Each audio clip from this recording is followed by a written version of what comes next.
Hello students, आप सभी लोगों का स्वागत है मेरे यूट्यूब चैनल सॉवरी एकेडमी में।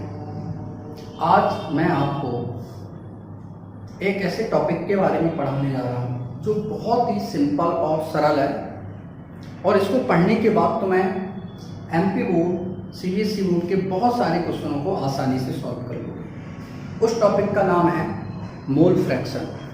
मोल फ्रैक्शन क्या होता है, इस पे आधारित सवाल कैसे होते हैं, इसको बताने के लिए आज हम इसी पे चर्चा करेंगे। लेकिन इस टॉपिक को पढ़ाने से पहले मेरी आप सब लोगों से एक रिक्वेस्ट है कि इस वीडियो को पहले तो सभी लोग आप अंत तक देखें, और अच्छा लगे उसे लाइक शेयर करें, और अगर उसमें लगे कुछ इम्प्रूवमेंट की ज़रूरत है तो ज़रूर उसमें क्या करें, थोड़ा सुधार करने के लिए कमेंट्स करें।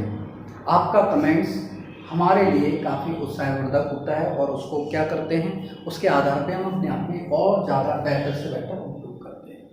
तो चलते हैं, आज हम अपने टॉपिक को पढ़ाने जा रहे हैं मोल फ्रैक्शन। मोल फ्रैक्शन पढ़ाने से पहले इसमें एक दो चीज़ें और पता होना चाहिए कि मोल्स होते क्या हैं।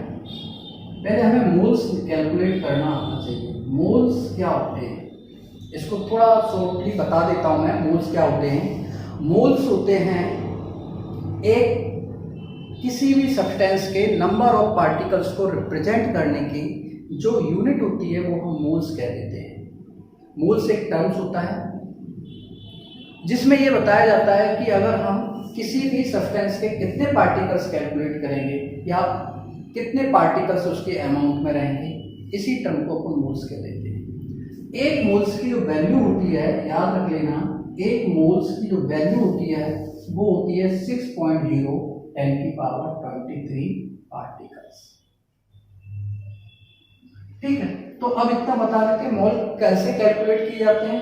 मोल्स कैलकुलेट करने का एक फॉर्मूला होता है सिंपल। मोल्स होता है मास, किसी भी सब्सटेंस का मास जो भी हम लेते हैं ग्राम में, ठीक है, और उसमें डिवाइड कर दो मोलर मास या ग्राम मॉलिक्यूलर मास, जो भी हो, ग्राम एटॉमिक मास या ग्राम मॉलिक्यूलर मास का डिवाइड कर देंगे ग्राम एटॉमिक मास या ग्राम क्या कह सकते हैं, मॉलिक्यूलर मास का डिवाइड कर देंगे, मॉलिक्यूलर मास का डिवाइड कर देंगे, तो जो वैल्यू निकल के आएगी वो होगी मोल्स। तो ठीक है, मोल्स को डिनोट करते हैं स्मॉल एन से। अगर हमें सॉल्यूट के मोल्स निकालना हो, number of solute moles, number of moles of solute, तो उसको हम कैसे रिप्रेजेंट करेंगे या डिनोट करेंगे, एन। नंबर ऑफ, अगर हमें मोल्स ऑफ सॉल्वेंट रिप्रेजेंट करना हो तो किससे रिप्रेजेंट करेंगे, एन ए से रिप्रेजेंट करेंगे, एन ए से रिप्रेजेंट करेंगे और एन बी से रिप्रेजेंट करेंगे। ठीक है, तो ये मोल्स का क्या हो गया बेटा, अपना रिप्रेजेंट करने का तरीका हो गया सॉल्यूट और सॉल्वेंट का। चलते हैं अब अपने टॉपिक मोल फ्रैक्शन पर। मोल फ्रैक्शन क्या होता है इसको समझाते हैं। मोल्स फ्रैक्शन होता है number of moles of solute और सॉल्वेंट के जब मोल्सों का ratio total number of moles of solution से कर देते हैं तो जो वैल्यू निकल के आती है उसको क्या बोलते हैं हम, मोल फ्रैक्शन बोलते हैं। तो मोल फ्रैक्शन क्या होता है इसको इस तरह से समझते हैं, मोल फ्रैक्शन। मोल फ्रैक्शन क्या होता है इसको समझते हैं, मोल फ्रैक्शन को। तो नंबर ऑफ, रेशियो ऑफ, ऐसे कह सकते हैं, ratio of number of moles of one component. One component solute भी हो सकता है या सॉल्वेंट, तो ब्रैकेट में लिख सकते हैं number of moles of one component, the ratio of number of moles of one component and total number of components and moles of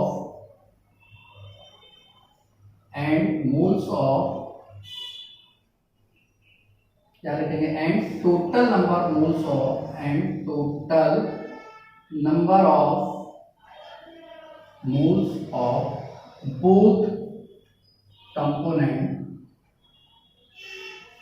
क्या हो सकता है, solution, both component is known as mole fraction,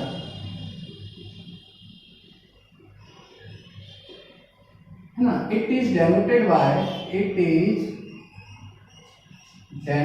bye zeta, एक term होता है इस तरह से, इसे हम जीटा से डिनोट करते हैं।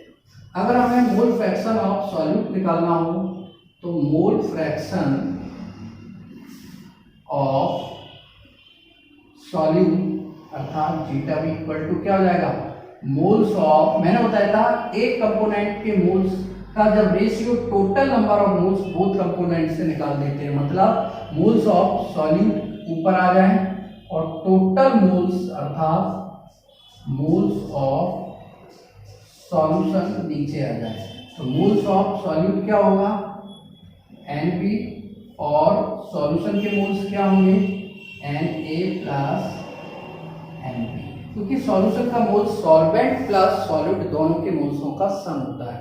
तो ये हमारा निकल गया मोल फ्रैक्शन ऑफ, क्या कैलकुलेट हो गया, सॉल्यूट। अगर हमें मोल फ्रैक्शन ऑफ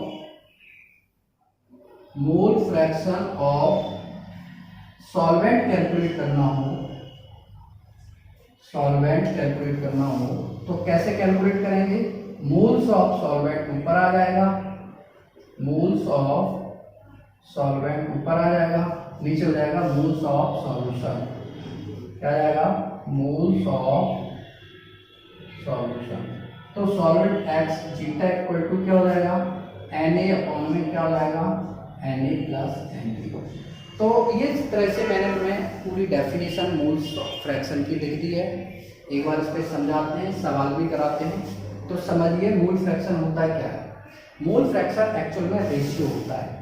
किसका रेशियो होता है, सॉल्यूशन के अंदर दो कंपोनेंट सॉल्यूट और सॉल्वेंट, उसमें से किसी एक के मोलों का रेशियो जब हम टोटल नंबर ऑफ मोल्स के साथ कैलकुलेट कर देते हैं, इसी को हम क्या बोल देते हैं, मोल फ्रैक्शन। मोल फ्रैक्शन मतलब the ratio of number of moles of one component. Ratio of क्या लिखा है, the ratio of number of moles of one component. One component का मतलब चाहे सॉल्यूट हो या सॉल्वेंट हो, किसी एक मोल का रेशियो क्या हो जाता है, total number of moles both component. जब हम दोनों कंपोनेंट के साथ में कैलकुलेट कर देते हैं, इस नॉन एज क्या कहलाता है, वो मोल फ्रैक्शन कहलाता है। It is denoted by zeta, zeta से रिप्रेजेंट करते हैं। तो मोल फ्रैक्शन ऑफ सॉल्यूट क्या हो जाएगा, जीटा भी इक्वल टू क्या हो जाएगा बेटा, मोल्स ऑफ सॉल्यूट और मोल्स ऑफ सॉल्यूशन। तो जीटा भी इक्वल टू क्या हो जाएगा, मोल्स ऑफ सॉल्यूट किससे कैलकुलेट करेंगे, NB से, मोल्स ऑफ सॉल्यूशन किससे कैलकुलेट करेंगे, Na प्लस NB से।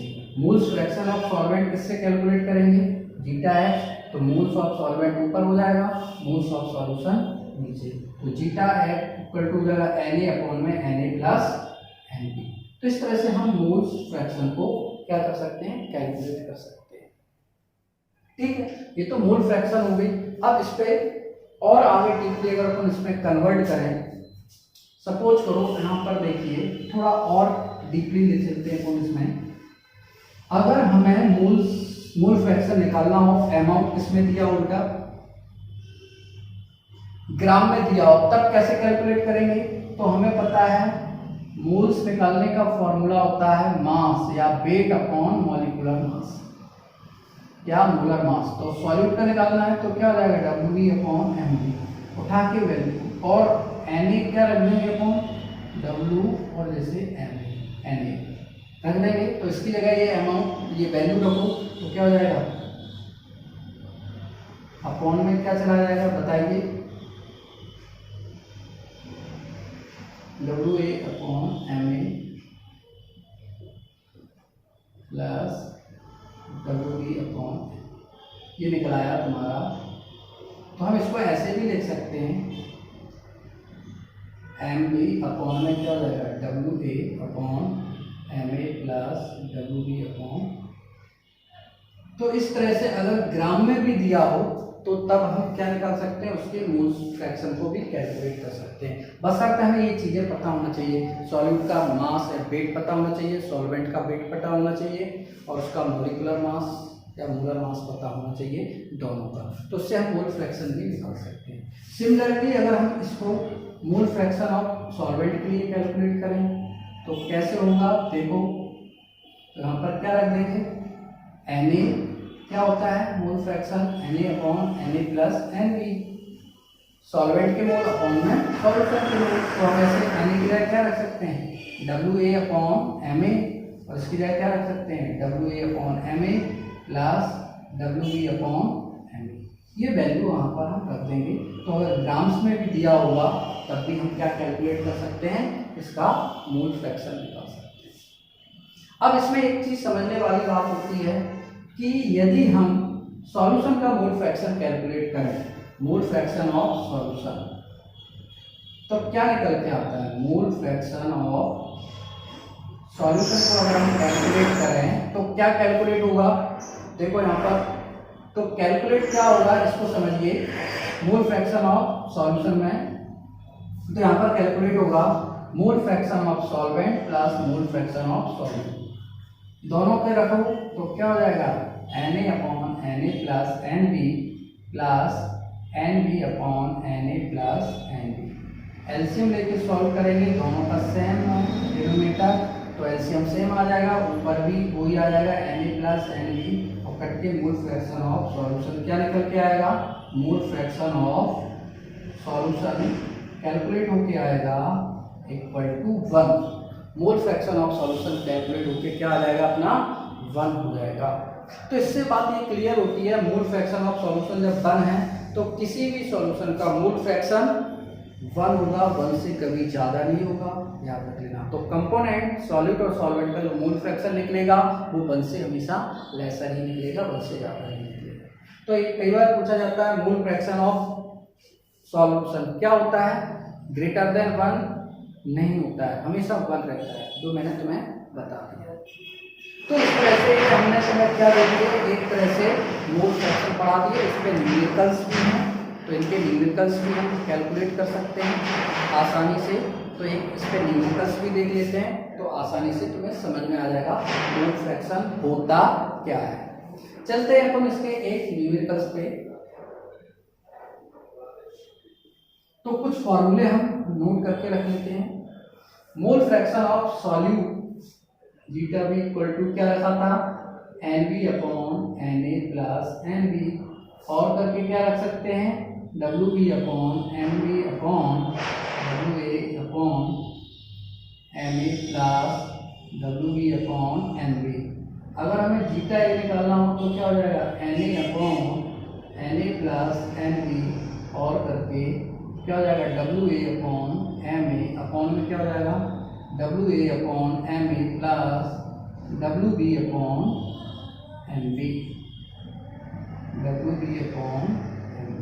ये दो फॉर्मूले से हम क्या कर सकते हैं बेटा, इन सवालों को कैलकुलेट कर सकते हैं इन दोनों फॉर्मूलों की मदद से।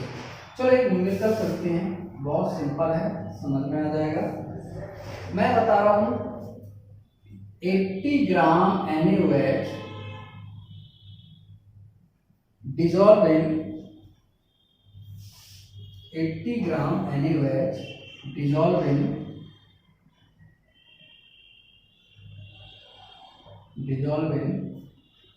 180 gram water. Calculate mole fraction of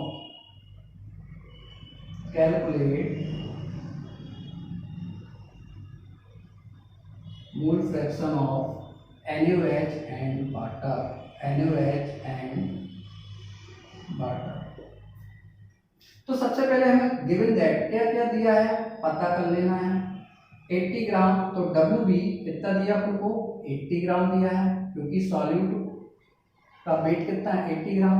molecular mass NaOH का कितना होता है कैलकुलेट करना होना चाहिए, इसका भी वीडियो पता है, बना दूंगा। 23 सोडियम का एटॉमिक मास होता है, ऑक्सीजन का 16, हाइड्रोजन का 1, तो इसका ग्राम मॉलिक्यूलर मास या मोलर मास निकल के आएगा।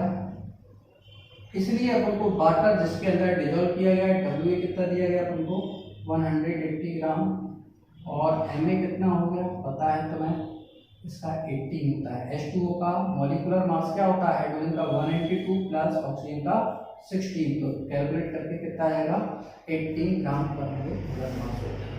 अब उठा के हमें निकालना क्या है NaOH, तो क्या निकालना, mole fraction of NaOH calculate करना है। मोल फ्रैक्शन ऑफ क्या कैलकुलेट करना है, NaOH कैलकुलेट करना है, तो क्या रखेंगे बीटा बी। सॉल्यूट है तो उठा के ये फॉर्मूला कर देंगे। क्या फॉर्मूला था, WB upon MB upon WA upon MA plus WB upon MB। तो WB की जगह पर कितना रख देंगे 80 अपॉन 40 अपॉन में क्या हो जाएगा 180 अपॉन कितना चला जाएगा 80 प्लस 40 अपॉन कितना चला जाएगा, सॉरी 80, WB 80 MB 40 रख दिया, WA कितना है 180 और MA कितना है 80 और उसी WB कितना है 80, MB कितना है 40, ऊपर आ जाएगा 2, नीचे डिवाइड करने पे कितना आ जाएगा 10 और इसमें डिवाइड करने पे 2, डिवाइड करने पे कितना हो जाएगा 12, तो कट देंगे 1/6। तो NaOH का मोल फ्रैक्शन क्या निकला बेटा 1/6 मोल फ्रैक्शन इसका कैलकुलेट हो गया। इसी तरह से हम किसका कैलकुलेट कर लेंगे, मोल फ्रैक्शन ऑफ किसका कैलकुलेट कर लेंगे NaOH की जगह वाटर का। तो क्या चेंज हो जाएगा, बस वाटर का चेंज हो जाएगा, तो सॉल्वेंट है तो WB की जगह WA आ जाएगा और MA आ जाएगा। तो ये वैल्यू थोड़ी चेंज हो जाएगी, तो क्या चेंज हो जाएगी, ऊपर क्या आएगा 180 अपॉन कितना आ जाएगा MA की जगह 80, तो डिवाइड होने पे ऊपर कितना चला जाएगा 10 चला जाएगा, तो यहाँ पर 10 अपॉन कितना हो जाएगा बेटा 12, डिवाइड करने पे कितना आ जाएगा 5/6। तो याद रख लेना तुमको सॉल्वेंट का मॉलिक्यूलर मास। तो दोनों का निकल के आ गया अपना XB 1/6 और XA 5/6। अगर हम दोनों का प्लस करें XA प्लस XB तो 1 निकल के आएगा, कैलकुलेट कर लेना। तो कितना हो गया 6, 1 + 5, 6/6 कितना निकला गया XA plus XB equal to कितना हो गया मॉलिक्यूलर मास कितना निकला, oh sorry mole fraction solution का क्या आ गया 1 आ गया। तो याद रखना किसी भी सॉल्यूशन का मोल फ्रैक्शन कभी भी 1 से ज़्यादा नहीं निकलता, 1 से कम ही रहता है। कंपोनेंट के मोल फ्रैक्शन हमेशा 1 से कम रहते हैं। तो एक न्यूमेरिकल मैंने तुम्हें इस पर करा दिया, फॉर्मूले भी लिखा दिए, मोल फ्रैक्शन भी बता दिया। इस वीडियो में बस इतना ही रहने देते हैं। इससे जुड़े हुए और अच्छे न्यूमेरिकल्स हैं और ज़्यादा IIT और नीट लेवल के न्यूमेरिकल्स है, उसके लिए हमारा अगला वीडियो देखिए जिसमें तुम्हें काफ़ी अच्छे से समझना है। इसमें मैंने डेफिनेशन और एक न्यूमेरिकल बता दिया जिससे तुम्हारे अंदर ये कॉन्फिडेंस आ जाए, भैया मोल फ्रैक्शन कुछ ज़्यादा बला नहीं होती, आसानी से हमें समझ में आ जाएगा। तो आगे चलते हैं, अगले वीडियो पे पढ़ेंगे, अगला वीडियो बताएंगे, अगला वीडियो अपलोड भी करेंगे। तो इसको पूरा देखा और अच्छा लगा है तो इसे एक बार और कहूँगा लाइक शेयर ज़रूर करें, और इसमें जो भी चीज़ें इम्प्रूव करने की हैं उसमें कमेंट्स में ज़रूर दें, और मैं इतना ही कहना चाहूँगा। और इस वीडियो को देखने के लिए आपने जो मुझे टाइम दिया है उसके लिए मैं आपका बहुत बहुत धन्यवाद और आभार व्यक्त करता हूँ। बस आज ही इतना ही टॉपिक रहने देते हैं, मिलते हैं फिर नेक्स्ट वीडियो में। Thank you very much.